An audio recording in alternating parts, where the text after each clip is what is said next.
Pero di ba ako nabel sa atas nila? Ha? Bakit?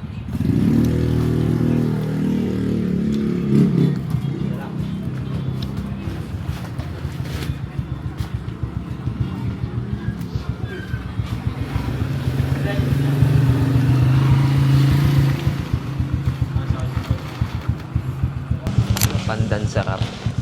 Sweet jasmine talaga binibili nyo, sir. Ganda rin kasi talaga yun. Yan, sir, nasubukan nyo na. Ngayon pa lang. Maganda rin yan, sir. Daming na ano dyan. Wala namang nagreklamo. Hihira kasi yun, sir. Dito din, dito. Lakas ng motor mo, sir, ha? Napuno mo na ng bigas. Hindi mo tatalian, sir? Dalawang pandan sarap. Order ni boss. Lakas ng motor. Yun.